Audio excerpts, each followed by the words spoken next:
Hey guys, welcome back to the Blue Trouser Brewery. I'm Owen, and what are we brewing today? So we are brewing a double batch of the Vacant Gesture base beer. So it's another re-up of the Vacant, but this time it's going to be brewed with Amarillo and Falconer's Flight. So a slight twist on the style of beer. There's not much brew footage, but the main purpose of this video is really to talk about the difference between a beer served under high pressure CO2 at 10 psi from keg, sort of classic corny keg kind of home brewing, and also a kind of cask style beer from a Handpull. So I will be comparing a classic keg beer to a cask beer and seeing what the difference is and seeing how that dispense approach actually affects the perception of the beer, from aroma to flavour to just overall drinkability. So if you want to see my review and findings of that experiment, then stay tuned.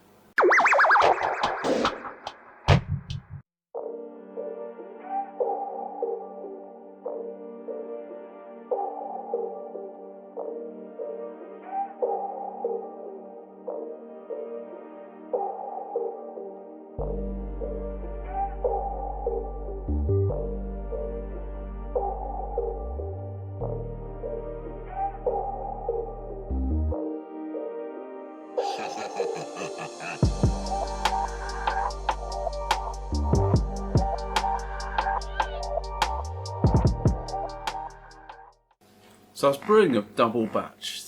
This is probably only the second time, shock, that I've brewed a double batch in the B80, and it's something I'm probably going to do more of if I get a recipe I really enjoy and that definitely slips down quickly. It's an opportunity to really just make sure I fill up 2 kegs, and it was a pleasure to brew on a system that is optimised to brew that kind of volume, and overall the brew day was a success.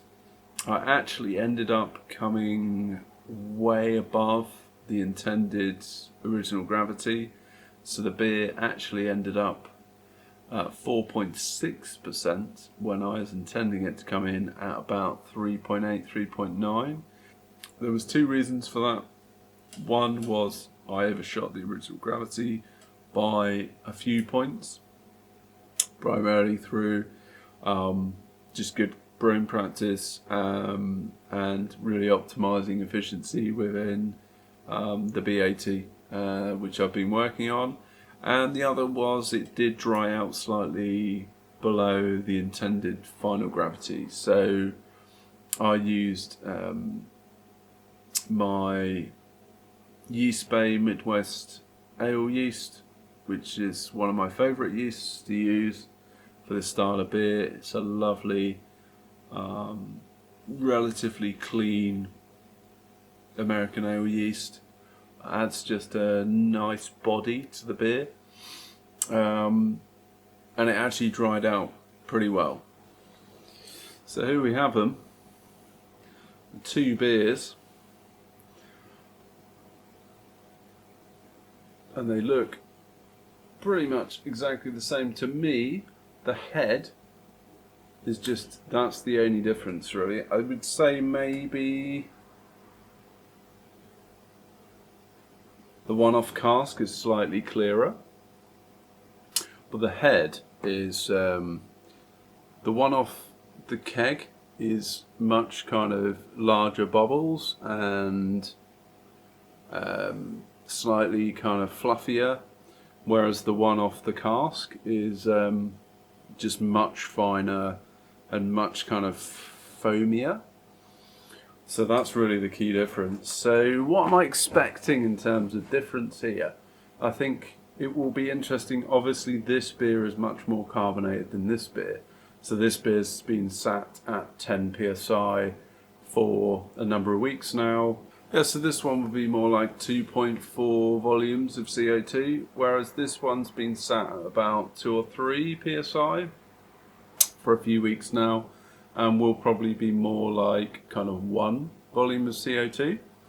So that's really going to be the key difference. And I think the question that we're asking here is, how does that influence the perception of the beer and the flavour of the beer?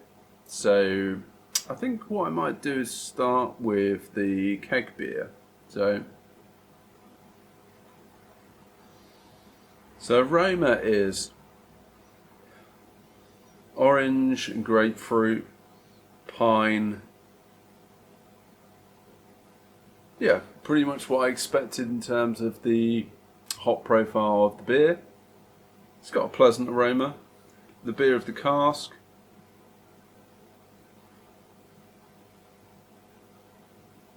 I would say the same but slightly subdued. Probably because there's less CO2 streaming through the glass, lifting out the glass.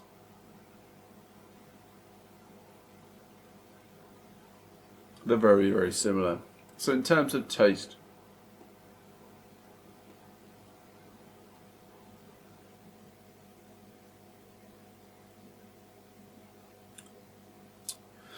so clearly the carbonation of this beer is really lifting up and out that hop aroma.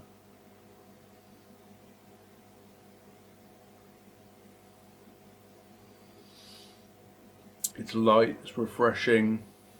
Certainly doesn't taste its ABV, I don't think, at 4.9%, 4.6%.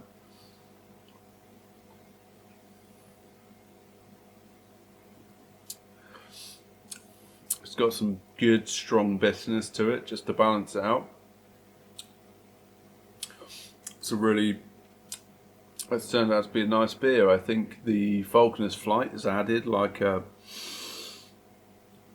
definitely some bitterness to it, the pininess that you kind of might expect from a lot of those sea hops coming through,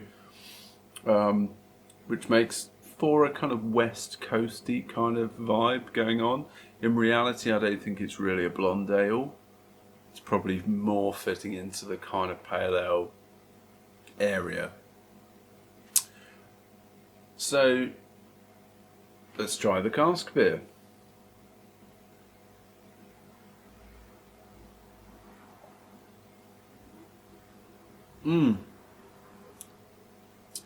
So immediately, the Amarillo is coming through that beer in a much stronger way than this beer.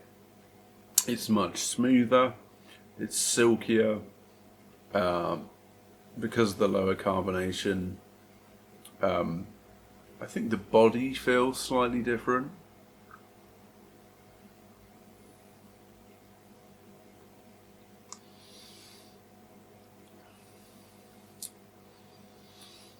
It has a slightly spikier bitterness to it than this. I think the carbonation perhaps carries that initial bitterness through, whereas the bitterness is perhaps more focused. I don't want to say harsher, but there's definitely a more focused kind of bitterness to this as soon as you drink it.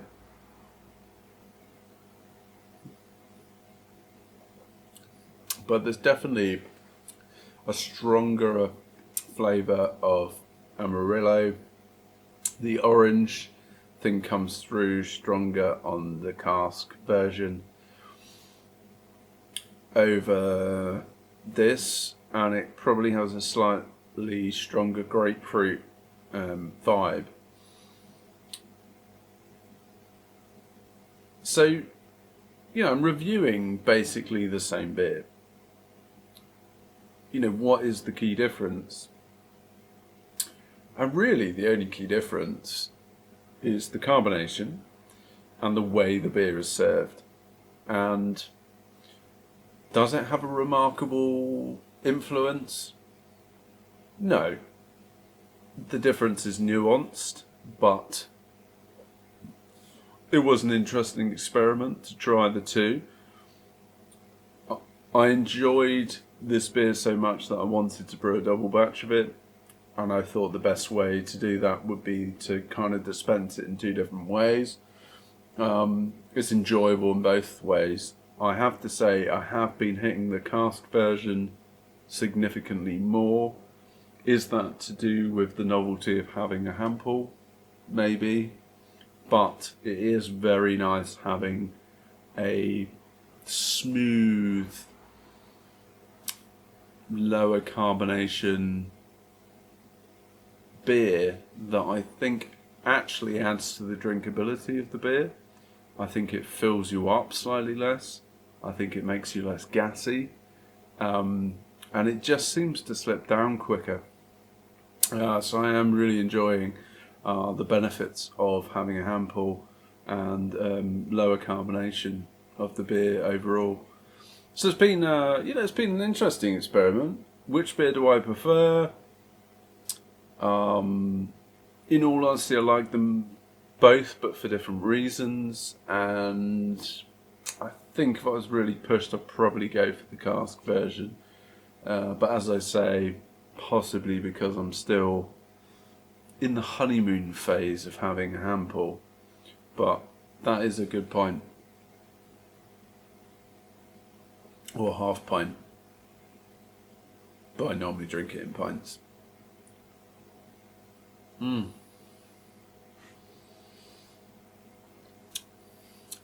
fairness, this recipe